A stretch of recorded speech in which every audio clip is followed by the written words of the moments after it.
All right, so I think we'll wait just a few more minutes because I see quite a few people trickling in. Excellent. Um, Yay. welcome, welcome. My name is Britt. I am from the Arlington Public Library. I usually am at Columbia Pike, but since that is under renovations currently, I am at Shirlington, which has just reopened for express services. So if you want to come in and stop in and look at books, come on by. We are actually we're super excited to see all of you all and have you come in for books for a 15-minute come and pick up. If not, I am here virtually.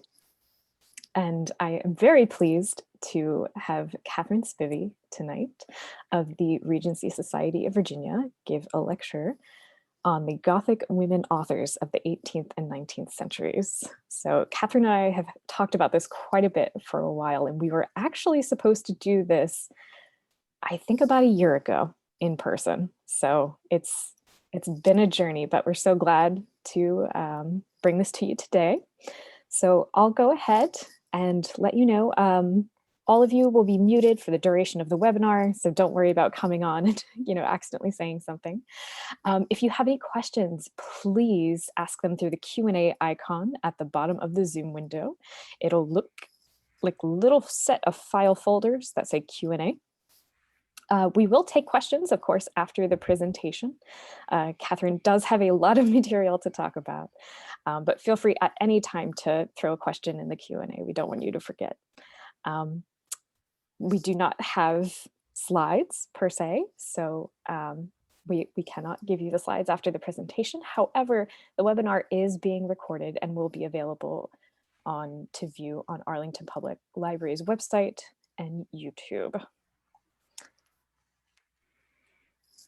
And important announcements. Just in case you went to the wrong webinar, this is an educational program on women Gothic authors. We use a variety of subject matter experts from a variety of sources to provide educational content. We don't endorse, suggest, or recommend a specific company, service, or product, but of course, we're going to give some publishers and all that kind of stuff here. And again, if you need a Q&A icon, I will get back to the screen momentarily, but yay! Katherine, are you ready to begin? I am indeed. Perfect. So thank you all for coming. I will let Katherine take the virtual floor. Thank you so much. I really appreciate everyone coming out on this dark and stormy night. It's just, almost perfectly Gothic weather. We couldn't have arranged it better if we'd done it ourselves. I'm Katherine Spivey. As Miss Jane Austen says, I'm a great reader. And as Brittany and I were talking about doing this, I kept thinking how exciting to be able to talk about the Gothic and sort of the exciting elements at play. So some of this is going to be a bit of an overview, and then I hope to get a little further in and to actually talk about Jane Austen, which is always a pleasure in every single context. I wanted to say something about the Regency Society of Virginia, because that's how I got to be able to talk to you tonight. We're a group of people who are interested in federal era or Regency era topics, and we've done a fantastic job of recovering from the pandemic and keeping our interests alive. We meet frequently virtually. We have a quarantine book club, of which more later. And we have quarantees where we have a variety of topics, and those are generally free. You just have to register. I believe Brittany's put that address on the slide, so you should have that. But Googling Regency Society of Virginia will find us practically everywhere. So in our recent quarantine book club, and I think we have some of the aficionados online tonight, most recently, or at least recently, there have been some other nonfiction books, but we read The Mysteries of Udolpho, and all 4 volumes, a volume a session, And I'll tell you, it really brought up thoughts because it had been some time. I did my graduate work in 18th century novel, and I didn't just read Gothics. I tried to arrange that, I just couldn't. But it was an interesting thing to go back and reread Udolpho because it took me forever to get through part one. I thought it would never end, and I had the Kindle version, which stripped out the poetry, which was a big sticking point for a lot of us by that. But by part four, I was racing through it trying to find out. So it really centered the Gothic for me to be able to talk about it more or less intelligently. Why Gothic? What is it? Why did they like it? That is, people in history. And why do we like it now? And what are some of the different forms? I thought I'd start with a little context and some authors in between. And then I thought we'd take a look at tropes, or what makes a Gothic and not something else. And in between, I'll be quoting from Jane Austen's Northanger Abbey. I mean, who could resist that? Anyway. And I've posted some links into the chat, and Brittany has rescued them, put them on the slides. And I hope you have lots of questions later on. So, section one, the authors. How do you know the Gothic? How did you first encounter it? Were you just reading your mom's collection of books? Did you catch it in a college class on the history of the novel? Or were you reading Jane Austen's Northanger Abbey? Let me set the scene for you for Gothics. We shall not have to explore our way into a hall dimly lighted by the expiring embers of a wood fire, nor be obliged to spread our beds on the floor of a room without windows, doors, or furniture. But you must be aware that when a young lady is, by whatever means, introduced into a dwelling of this kind, she is always lodged apart from the rest of the family. While they snugly repair to their own end of the house, she is formally conducted by Dorothy, the ancient housekeeper, up a different staircase and along many gloomy passages, into an apartment never used since some cousin or kin died in it about 20 years before. Can you stand such a ceremony as this? Will not your mind misgive you when you find yourself in this gloomy chamber, too lofty and extensive for you, with only the feeble rays of a single lamp to take in its size, the walls hung with tapestry exhibiting figures as large as life, and the bed of dark green stuff or purple velvet, presenting even a funereal appearance? Will not your heart sink within you? Oh, but this will not happen to me, I am sure. How fearfully will you examine the furniture of your apartment, and what will you discern?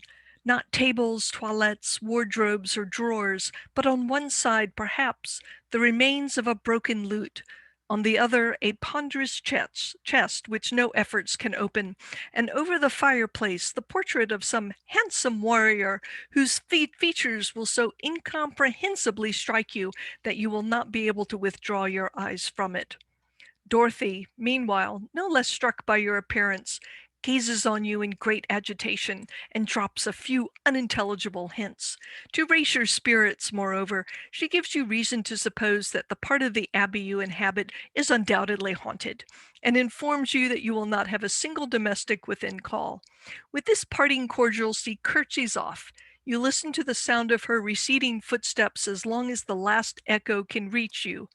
And when fainting spirits you attempt to fasten your door, you discover with increased alarm that it has no lock.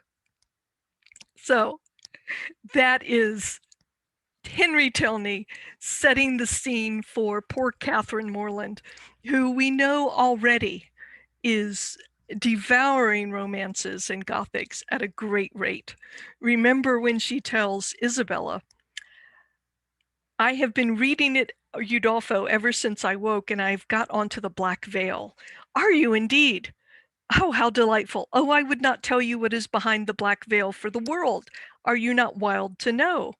Oh, yes, yes, what can it be? But do not tell me. I would not be told upon any account. I know it must be a skeleton. I am sure it is Laurentina's skeleton. Oh, I'm delighted with the book. I should like to spend my whole life in reading it. I assure you, if it had not been to meet you, I would not have come away from it for all the world. And as a person who spent a lot of time putting off homework just so I could read one more chapter of whatever book I was reading, I sympathize entirely and wholeheartedly with Katherine at this point, because some of the lure of the Gothic is the unknown, the mysterious by its very nature. And this is not unheard of, but Catherine Morland in Northanger Abbey praises invention and the delight of being puzzled and not knowing. And that is a very romantic thing to do. And by romance, I mean not the novel, not stories about love stories or things like that, but just the whole movement, the romantic movement, the romantic, and we'll be talking about some of the signifiers of this. But there's a very particular philosophy that is included when you say romantic. It's not just a love story. It's the whole mysteriousness, the darkness, the bad weather, the mystery, the history, the strange happenings, we know not what. And so I was trying to give you just a little hint of what most Gothics are like. And Henry Tilney is, of course, making fun of them because nothing like that happens to Katherine.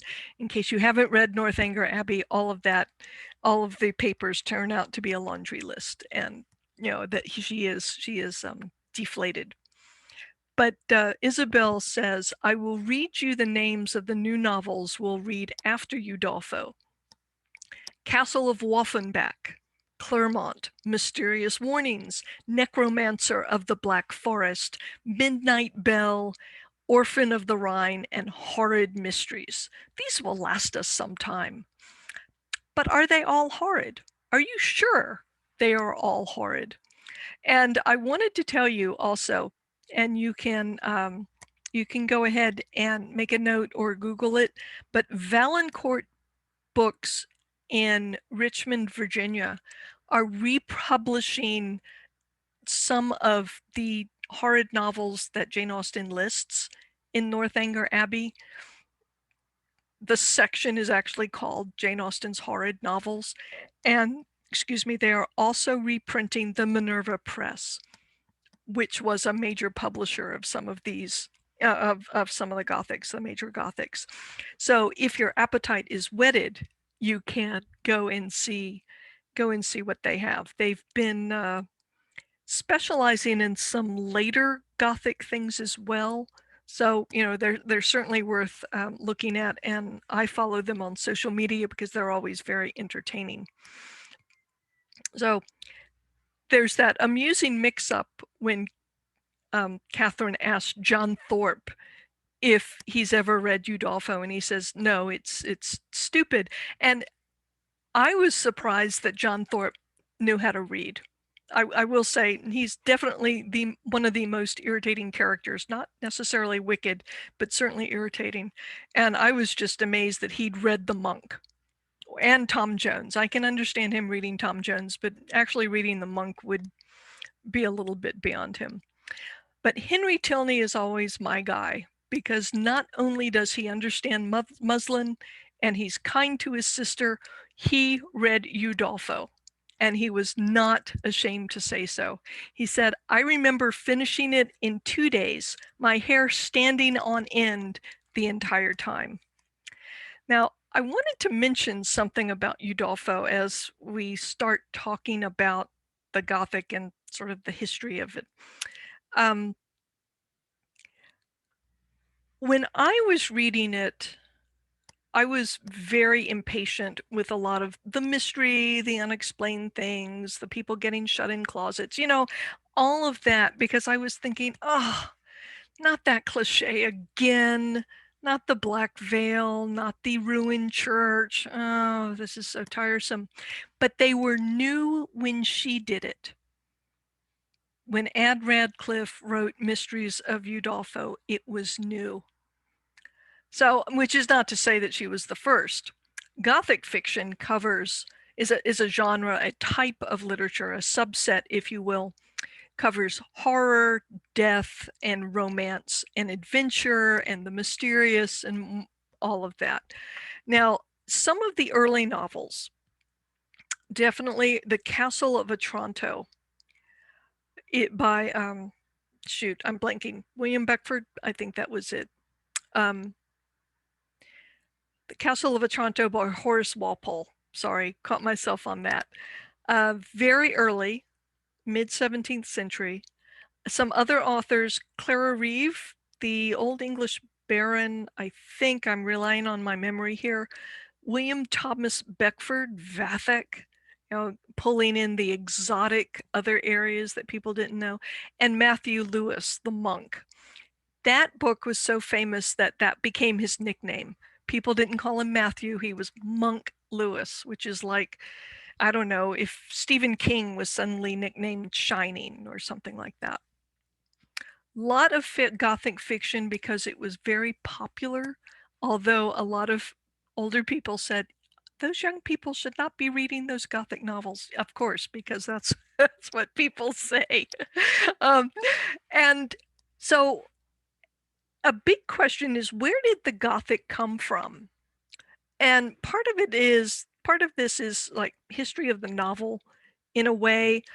A lot of it came from drama.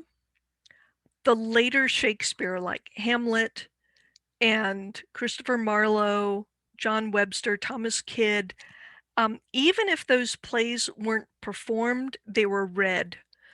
Before people started producing novels, people read plays, verse, travel accounts, collection of letters, and the mostly post-Shakespeare Jacobean drama was often revenge tragedies, and they were filled with wackos. I was trying to think of a more elegant way of putting it, but honestly, there's werewolves, there's incense, there's murder plots to a penny, sudden death, exotic relationship. It's just, people being imprisoned, people being threatened by being walled up alive, all of these things. So if you wanted drama, literally drama, the Jacobean playwrights had it. And there was also a lot of it in poetry. There was a great emphasis on the sensibility, and the romantic tended toward, since I don't like romantic poetry, I'm going to call it sad and moping and walking around and bemoaning. But Coleridge did a lot of romantic and almost Gothic things. It struck me sort of just this afternoon that I should include Coleridge because he had some of these, beautifully exotic and Gothic things. Meanwhile, while all of this is happening, the novel is developing from things like Tom Jones, from Henry Fielding, and Samuel Richardson's Clarissa, Smollett's Expedition of Humphrey Clinker, How Not to Travel, Sarah Fielding's books, Fanny Burney's books, and a lot of these develop with things we're familiar with about the novel today, which is it's a story of growing up, it's a romance, it's adventure, it's a story of relationship, sometimes it's a satire. There can be a variety of things. You have a lot of room with novels, but we also start seeing this subset. It's not enough to just have story of a young man who goes off to the city and makes good and comes back and marries the sweetheart next door. Sometimes that story gets diverted. There is a lot of debate about it, and we're always uncovering more material. First English Gothic is Horace Walpole's 1764 novel, The Castle of Otranto. And about 30 years later, the next big name was Ann Radcliffe's Mysteries of Udolpho. All, as I've been mentioning, people read this. And it really ushered in a lot of imitators because Mrs. Radcliffe did a fantastic job of whetting her audience's appetite and getting good publishing contracts. You know, the story of her life is interesting, but a story for another time. And as I mentioned, yes, Valancourt Press will have some of those. I have been collecting some of the Gothics on audio. Audible has some of those. I wanted to mention, just in case you don't want to read them yourself, but you'd like to hear them, or if you have long drives or a lot of cleaning to do, or typing or whatever, this is one way of getting your Gothic in. So one of the questions is, do people just read for the escape? You know, how bored do you have to be before you start enjoying the Gothic? And I don't know about you, but Gothic for me is always going to beat housework. So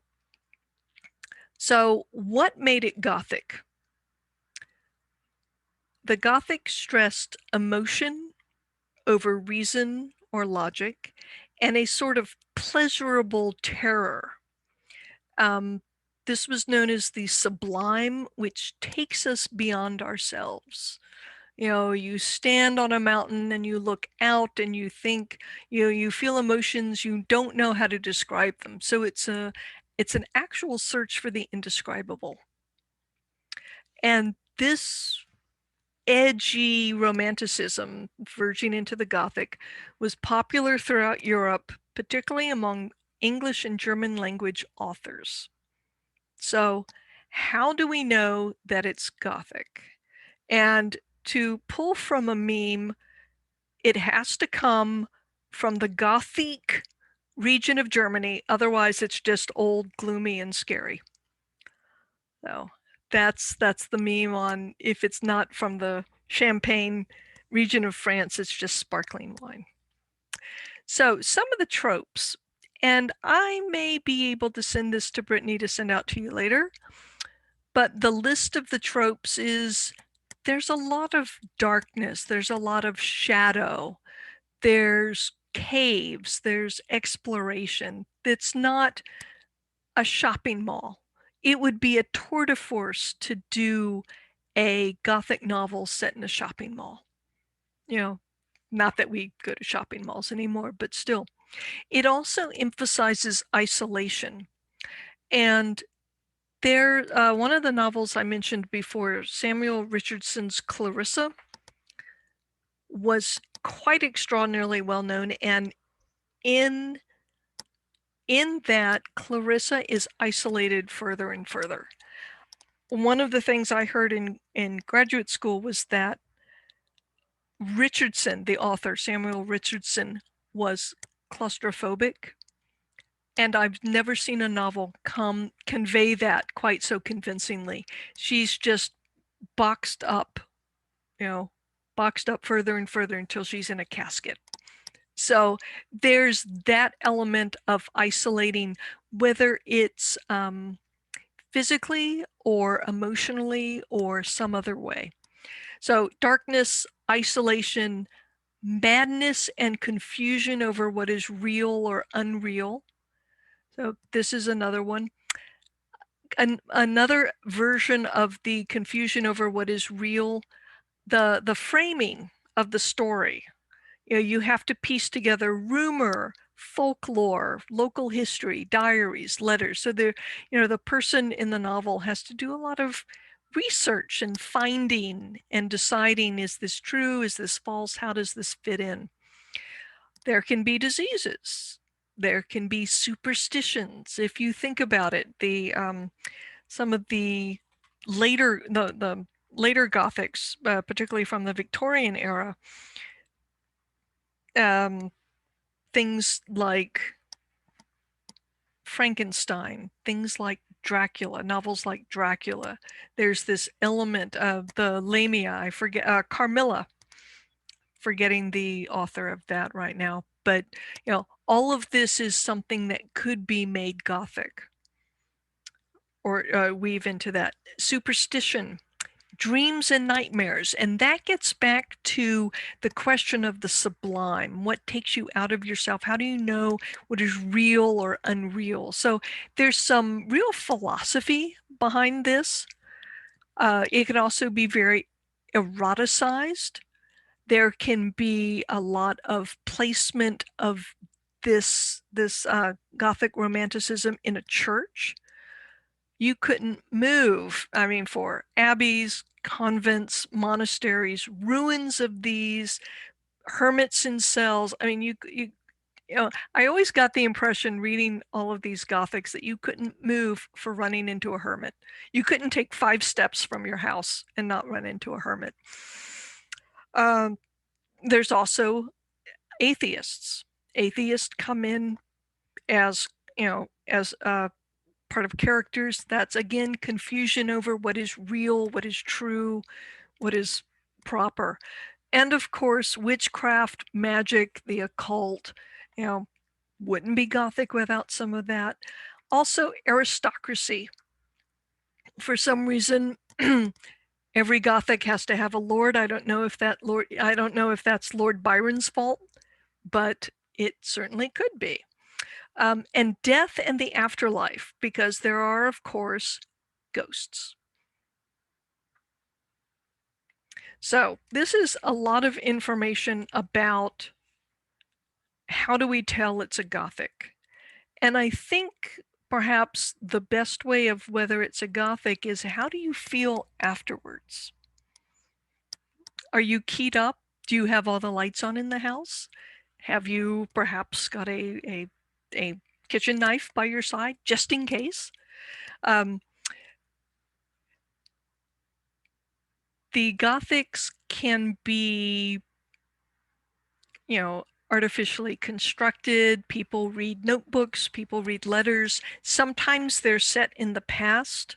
The Mysteries of Udolpho was set about 200 years before, you know, and that places it in another country. As someone has said, the past is a foreign country, but it makes things both close. It happened around here, but far away because it was 200 years ago. And you have to, you know, I had to keep reminding myself, up 200 years ago, not 1790, but 1590, and different things were happening. Another thing is you can tell about the ending. Sometimes the sweet characters are killed off. Sometimes the evil characters are whisked away by demons, you know, the monk, that happens in the monk, or the story can be left unresolved. If you think about the very ending of Frankenstein, the monster is left walking the Arctic wasteland. You know, you don't have everything wrapped up. And there's not the same like Henry Fielding and a lot of the 18th century novels, everything is wrapped up. People are married off, travelers come home, you know, everything is, you know, there's redemption, or there's, you know, the missing heir is found, everything is tidy. This gets really messed up. And, you know, people, you know, characters come in, characters go out. You don't necessarily know what happens with them. So they're playing with a lot of the tools that people use to construct things. And that is an interesting part of the Gothic, of novels, how they're doing this. And just last week, I was fooling about on Twitter, and I found Dr. Sam Hurst, Hirst, and his Twitter handle is RomGothSam. And he had a Twitter thread about the Gothic, and I've got a few here, which is, and I think this is key. This really I had to rethink how I was talking about the Gothic. The fantasy of so many early Gothics was safety. Very few early Gothic heroes did much rescuing. They really didn't. In Mysteries of Udolpho, what's her name? I can't remember her name. did a lot of of her own rescuing, or at least managing her own safety. But very few Gothic heroes, they weren't manly defenders stepping in the nick of time. Valancourt, Mortimer, Vivaldi, three of the Gothic heroes, couldn't rescue a pudding from a plate. Women fantasized about surviving and thriving. And another part of the thread is, and this is again Mysteries of Udolpho, the book is taken up with exploring all of the things that can happen to a woman due to her position in law, which is essentially you either belong to your dad or your husband. It's a theme that runs through all of Radcliffe's major works, as women are constantly betrayed by husbands, uncles, father figures, whatever. And he goes on, and this is a little further than I meant to go tonight, but I'm happy to do so in this context, is as we go on, the Gothic takes different roads and different paths, and women use it to explore different realities, different aspects of their lives and position. And Wuthering Heights is the most Gothic Brontë novel of all, I think, except maybe for Tenant of Wildfell Hall. Wuthering Heights, he says, is not a love story. It's a story of obsession, but it's also a story of a woman with no choices, not real ones. There is no chance for Kathy, no way to live and be free and be loved and self-determined and equal. There is no happy endings possible in the world of Wuthering Heights, and Kathy, her writers, and her readers rage with her in the trap. Now, I haven't been able to read Wuthering Heights since I absolutely had to in school. And I thought about why I can't read it, and the reason is there are no adults in Wuthering Heights. It's all playground. And it's really horrifying because, you know, you feel like saying, could you guys just stop that? You know? Yeah. Everyone back to your corner, no talking, you know, all of you are in permanent timeout. And it's really hard to do this. And as the Gothic develops, you know, as you go through the Dracula, the Frankenstein, the Dracula, the Carmilla, some of the Coleridge poetry, and some of the weirder Lord Byron, you know, it really got harder and harder for me to appreciate those. So I can't go into straight horror. I like disquiet. Disquiet is a very meaningful emotion for me to get from books, and only a little creepiness. And I also noticed as I was exploring the Gothic that nothing funny ever happens. You know, there's no light relief. It's all increasingly dark, increasingly constricted. You know, nobody ever eats. You know, I can't help but think, what if there'd been a food truck in Wuthering Heights? What if there'd been a taco truck at the Castle of Otranto? I mean, the only funny thing that happens in Castle of Otranto, which we haven't talked about very much, a giant helmet falls out of the sky and kills someone dead. And that broke the novel for me. You know, I was looking at it and thinking, right, you're sitting there minding your own business and a giant helmet falls out of the sky. Nope, nope, nope, nope. You know, and this not eating and the no funny things, I'm a person who likes regular meals and tea time and amusing things to happen. I'm also that person who starts reciting the crimes during police dramas. Criminal mischief, driving without a license, speeding, running a traffic light, constituting a danger to the public. I mean, people won't watch TV with me sometimes because I'm like, you know, there's so many things going wrong here. You know, so horror is never going to be my thing. And I think Neil Gaiman's Coraline is about as horror and creepy as I can really get. But I got honestly frightened, and I had to turn all the lights on. So, you know, it's interesting to see the sort of emotional balance of some of these as the Gothic matures.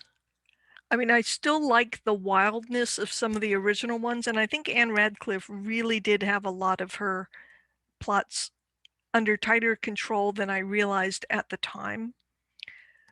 And, you know, some of the other ones are just kind of ridiculous. But it's like everyone trying to write the country house novel or detective stories, and I think a lot of mystery fiction came out of the Gothics. You know, we have the sort of mid-century Gothic suspense, and those can be very satisfying. Mary Stuart, I think, did a very good job. There's always some sort of mystery tied up with the love story, but she writes very well. Those are end up being very satisfactory. And of course, some of the 20th century horror people are Daphne Du Maurier. Rebecca is very Gothic. Stephen King, I think, tips over pretty obviously into horror. Shirley Jackson, very Gothic. Anne Rice, the whole magic realism. And the most recent novel, Mexican Gothic, by Silvia Moreno Garcia, restarted my interest in the Gothic. I got my copy from the library, and it is splendid. It was quite horrid, and I'll never look at lichen the same way. I mean, it was absolutely and completely frightening. So that is a great deal of information, and I hope that you have some questions and we can start answering them. Excellent. Well, thank you so much, Katherine. So much wonderful information there. I tried to write a few notes down myself. I'll share the document with you. There's no reason for you to write everything down. Scribble, Sure. scribble. So if you have any questions, please put them in the Q&A box, or if you put them in the chat, I should be able to see them. Or if you have any comments on what Gothic novels you would like to read, or have read, your favorites, comment on any of that, please share with us. We're open for that. So it looks like Helena just said, I'd like to know more about Minerva Press. Minerva Press is, or rather was, a publishing house. It started in the late 18th century and was also had a circulating library there. It was also a library and a publishing house. And it started with the sentimental and Gothic fiction. So I am not well enough up in modern publishing to be able to say any of the names, but it is some of the ones. They published some of the Northanger horrid novels, who Isabella Thorpe in Northanger Abbey recommends. 6 of the Northanger 7 were published by Minerva. A lot of titles were published anonymously, which is kind of interesting. And as I said, Valancourt is trying to redo some of these Valancourt reprints.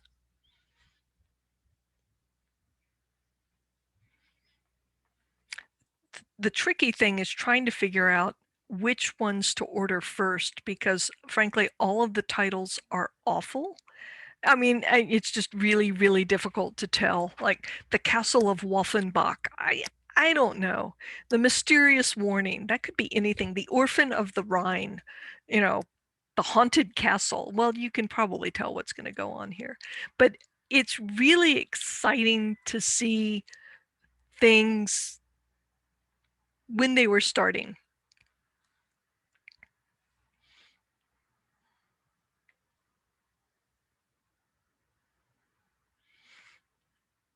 Catherine, can you see the 2 Q&A questions? I can. I Okay. can. Pandora Press, I don't know about them. Sheridan Le Fanu, I tried some years ago to reread, and I think that I tried to read too many at one time. Like I was reading Green Tea, and then I was reading Carmilla, and is there another vampire novel? I don't know. It is possible to read too many vampire novels at once, where they all just tend to blur together. But I think in segments, that it's like reading Dickens all at once. They just blur into some giant uber novel. But I think he's worth pursuing. He's very talented. But I will also admit that I like his shorter material better. Gosh, I feel so ashamed to say that. The best introduction to the genre. What a great thing. Are you interested in the very early or just Gothic in general? I think if it were Gothic in general, I might recommend Daphne Du Maurier, Rebecca. That I think gives you a lot of the tropes without having to struggle through some 18th century language. And Northanger Abbey, I think, sort of punctures the Gothic so successfully that it's really hard to go back and read Gothic afterwards. I'm blanking on some of the Castle of Otranto is just so overwhelming. I mean, it was the first, and it is ridiculous, and the number of crimes that he commits is just ridiculous. It's just amazing. But that's also a good introduction. It has the benefit of being short. And how Rebecca is close to Radcliffe's The Italian. Yes. There's a point at which, again, this is what happens when you're a English major and you read too many novels, is you say, aha, The Italian. Yes, we know what's going to happen there. And you can start seeing all the mechanics of the book work together. It's really fun when you don't see that anymore. When you don't say, oh, yeah, the old shadow stuff, or I bet she ends up locked in the dairy. Yeah. All right, so we do have a couple of Q&A questions. Mm-hmm. One of them is from Kimberly, and it says, when was the height of the Gothic novel, and when did it start to fall out of fashion? I would argue that, I would say really probably 1790, maybe to 1820. And I think a lot of that is was driven by the news, French Revolution, and then the fight with Napoleon.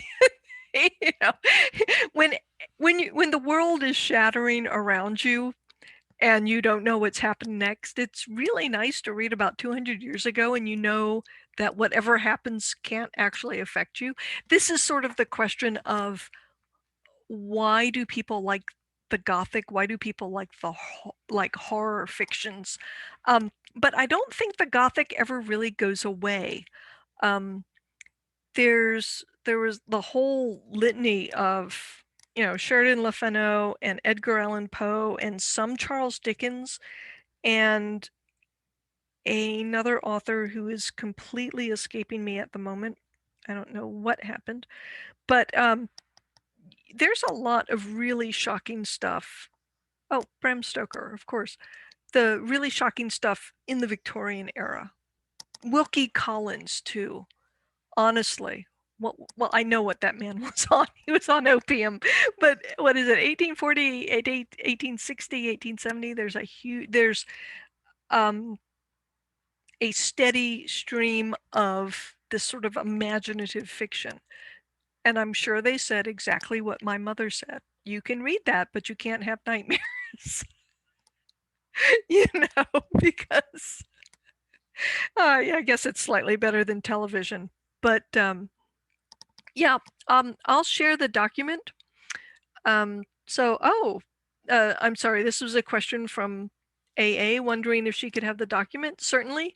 You'll see some of my scribbles and notes, but you're welcome to them. I think that sometimes people only talk about Edgar Allan Poe is if sometimes they're doing shorter works. I mean, honestly, I'm trying to remember how long Mysteries of Udolpho was. You see, bad me, I started combining them. So it's like the Mysteries of Otranto and the Castle of Udolpho, and now I can't remember which is which. So I'm just going to say Otranto or Udolpho and leave it at that. But they're long. I mean, there's none of this write something so we can all read it on our commute. That's a steady diet. I was reading Udolpho on my Kindle and, turning and swiping and next. And I almost cried when I found out I was only 14%. I was thinking at least let this be 60, and there was like no end in sight. And it's a time commitment. But I don't know, when I read Jane Austen, I do get the feeling that they had quite a lot of time for novel reading. And Katherine might as well be doing that as playing baseball. Yeah. So we have another question from AA, and they say, I was curious to know if women back in the day used Gothic literature to express themselves.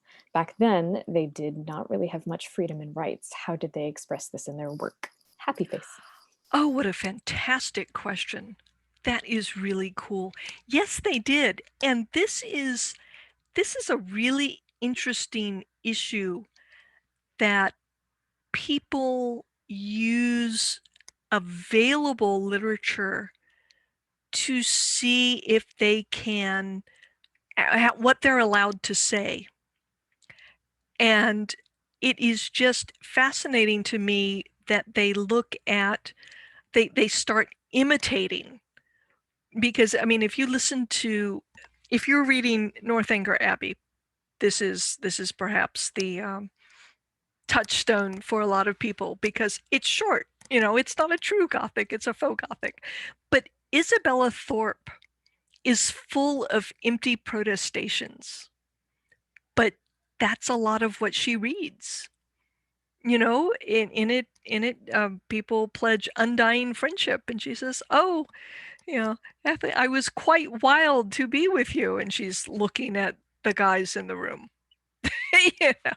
So that whole inflated language, some of the hyperbole of the poetry, the sublimity of her of feeling. Think about Marianne. Marianne is very romantic. She is luckily saved from Gothic. Thank heavens she has Eleanor. Eleanor would make sure she was regularly fed. But it gives, when you see fiction, you get the idea that when you read fiction, you get the idea that your emotions and your language are supposed to match what you read. And this can be a problem because you might persuade yourself into inappropriate feelings, like for Willoughby, or you only know the inflated language and you can't say, well, like whenever Eleanor talks, yes, you think, here's a woman who reads novels, yes, but she also reads history and maybe some general interest science material, and she's read the newspapers. I mean, her language does not get out of bounds.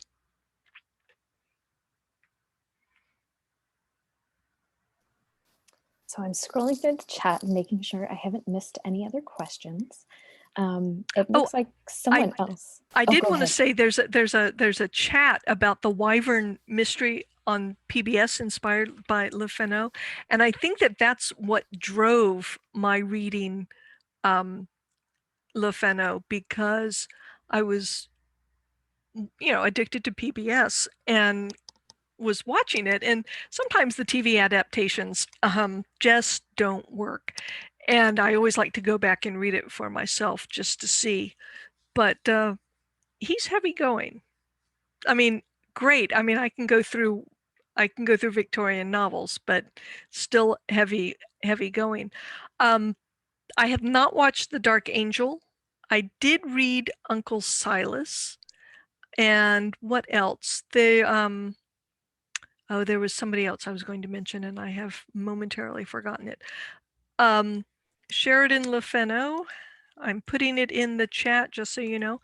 Another thing that interested me in the Gothic, and this was kind of strange. I don't know if anyone's read it, but Theodora Goss, I'm typing it in, has a bunch of, well, three. She has three novels of the Athena Club.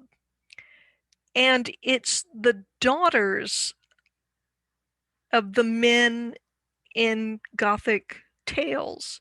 So it's Mary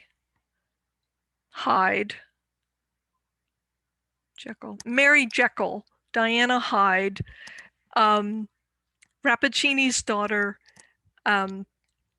what's her name from Frankenstein? Justine, the one that the monster kills.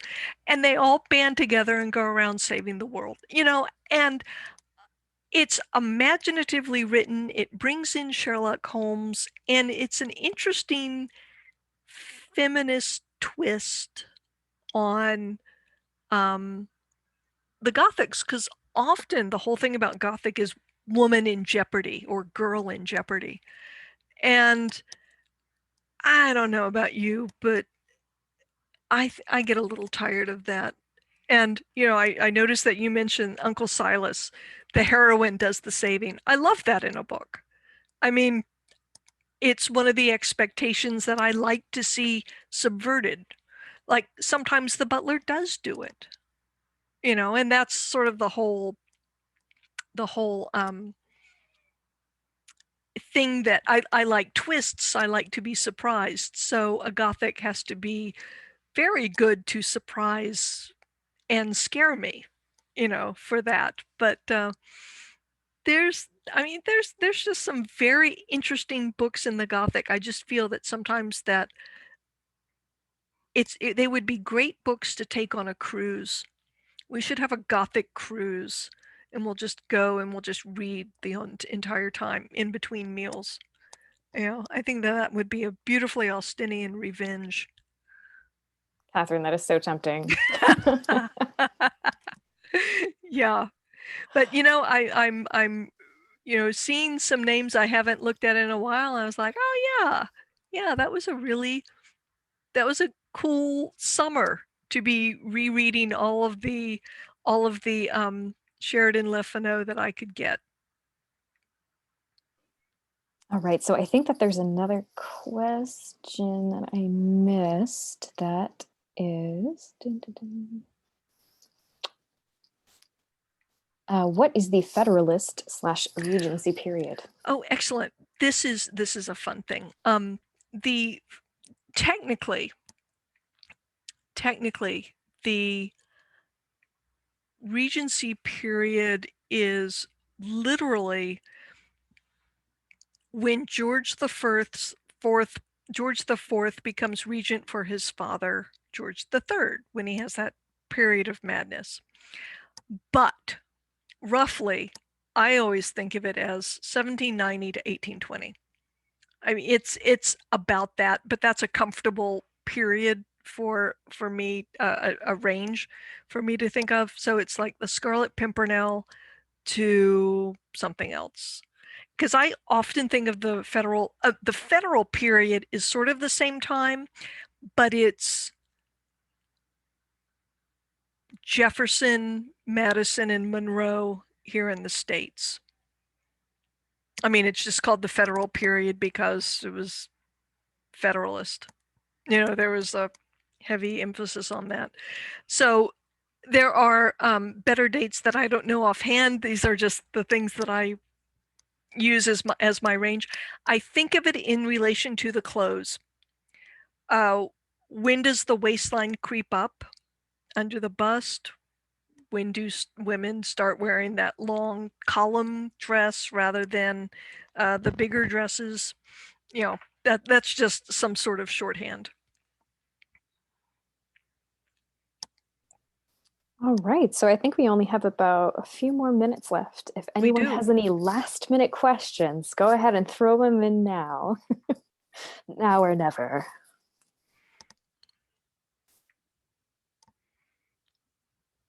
I'll give a few more seconds for those. Oh, here we go. Yes. Have I read Mothers of the Novel? Yes, at some time. I believe that came out when I was in school, and that was when I was in graduate school, and that we all said, oh yeah, this is fantastic.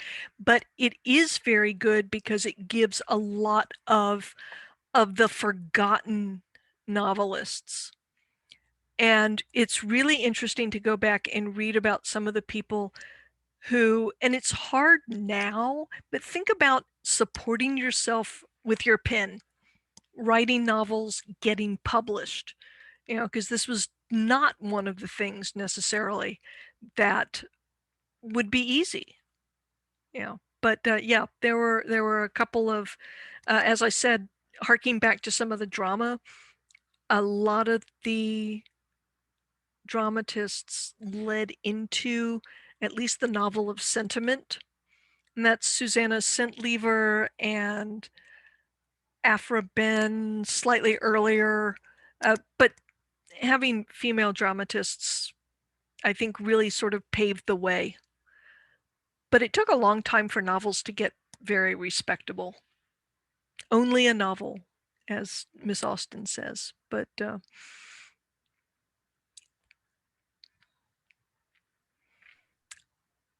I am just double checking. If I send you the document, you can forward it to everyone. I'm happy to do that. Okay. Absolutely. So we just got a question that kind of ties into that, saying any recommendations of Gothic literature that will keep me up at night. I'm really interested in the horror aspect of Gothic literature. Oh, golly. That is one thing I honestly tend to have nightmares about, so I don't. But I think Daphne Du Maurier did a great job with some of her other things. And Shirley Jackson, I'm blanking on some of the big names. Who was it in the 70s who wrote so much horror? Gosh, Flowers in the Attic, V.C. Andrews. I've noticed a lot of people liking her material. I can't speak to it myself. I tend to look for the historical because I can think, at least, they're okay. Sure. And as your friendly Barbara neighborhood, Michaels, yeah. As your friendly neighborhood librarian, I am happy to also recommend Mexican Gothic. Yeah, that was so creepy. So that good. Was so and creepy. I'm also a huge fan of Shirley Jackson, and we can get a few more of those and send them in the document, which we'll send later. So fantastic. With that, did you have any other closing remarks or whatnot? Oh, just read. Just read. Honestly, I get like Coles to Newcastle, I'm sure, but there's a lot of cheap scanned Gothics on Kindle if you're a Kindler, and I am, because otherwise I have no way to keep up with my horrible book habit. Women who read too much, but they're fun. It's fun to see the new things, and it's interesting to see how things get worked out. Where is this going? Am I going to guess correctly? Is the lawyer going to come through? I mean, that's always, just the excitement. Is this going to be resolved happily? Yeah, I'm sure that the instant that we close this session, I will think of a million good things to read, but unfortunately. That's all right. That's how it happens. But you Oh, can I always know. send me the list. One more thing. One more thing. Mm. The Oscar Wilde's Canterbury Ghost, or the Canterville Ghost, one of those. But that beautiful thing where it's all set up, it's dark, there's history, there's a ghost, there's a blood stain, and the American family comes in and says, I'll get rid of that spot in nothing flat. I mean, that's the sort of Gothic that I like, the punctured Gothic. But thank you so much for attending, and Brittany for hosting this. This was so much fun. I can't believe we had everybody's attention for an hour. Amazing. Well, I mean, they do read Gothic, so. There is that. There is that. Excellent. Well, thank you all so much for attending. Again, there will be an email that will be coming out with the documents, with the books. I'll link them to our catalog in the library, so that way you can access them, ebooks, as well as books that you can pick up in the 2 branches. Yay. Or 3 branches, I guess. So we have Central, and then we have 2 at Westover and Shirlington open right now. But anyway, thank you all so much for coming, and have a wonderful spooky night. Ooh. Ooh. I always think Gothic is best in the summer because you need the chills. Yes. Don't do Yes. Gothic in the winter. That's just, yeah. Thank you all. Thank you. Thank you. Have a great night.